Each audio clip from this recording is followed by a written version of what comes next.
ഇന്നൊരു കോട്ടയം റെസിപ്പിയിൽ ഒരു കപ്പ ബിരിയാണി ഉണ്ടാക്കാൻ പോകണം. നമ്മൾ കഴിച്ചിട്ട് മൂസ അല്ലെങ്കിൽ നമ്മുടെ നാട്ടിൽ പറയുന്ന മുളാവിൻ്റെ ഇറച്ചിയുണ്ട്. മുളാവിൻ്റെ ഇറച്ചിയല്ല, അവൻ്റെ മുഴനെഞ്ച്. അതായത് സാധാരണ രീതിയിൽ ഈ എല്ലെല്ലാം ഞങ്ങൾ കളയുകയാണിന്ന്. പക്ഷേ ഈ കഴുത്തിൻ്റെ ഭാഗത്തൊക്കെ നല്ല ദശ ഇതുണ്ട്. അതും 1 വയസ്സ് പ്രായമായ മൂസാണ്.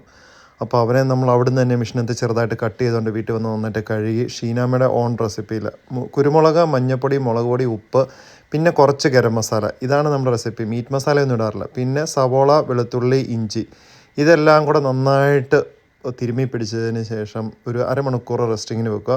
എന്നിട്ട് കുക്കറിലിട്ട് അടിക്കുക. അപ്പം പെട്ടെന്ന് വെന്ത് കിട്ടും. ഒരു 3 വിസിലടിക്കുമ്പോഴത്തേനും ആ എല്ലാം ഇറച്ചിയൊക്കെ നല്ല വിട്ട് അതിനകത്ത് നെയ്യൊക്കെ ശരിക്കും പുറത്തേക്ക് ഇറങ്ങിയിട്ടുണ്ട്. പിന്നെ ഉണക്കുകപ്പ, നമ്മൾ നാട്ടിൽ നിന്ന് കൊണ്ടുവന്ന സ്വന്തം ഉണക്കുകപ്പയ്ക്കകത്ത് മുളകൊക്കെ ഇട്ട് അവനെ സെപ്പറേറ്റ് വേവിച്ചെടുക്കുക.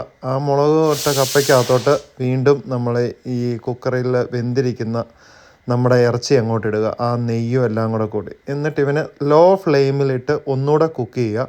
എന്നിട്ട് കുറച്ച് നമ്മുടെ തേങ്ങാപ്പീര വറുത്തരച്ച് ഇതിനകത്ത് ചേർക്കുക. കുറച്ച് കറിവേപ്പില, ഇതിൻ്റെ മുകളിലേക്ക് ചുമന്നുള്ളി ചെറുതായിട്ട് അരിഞ്ഞ്, അതൊരു ബെസ്റ്റ് കോമ്പിനേഷനാണ്.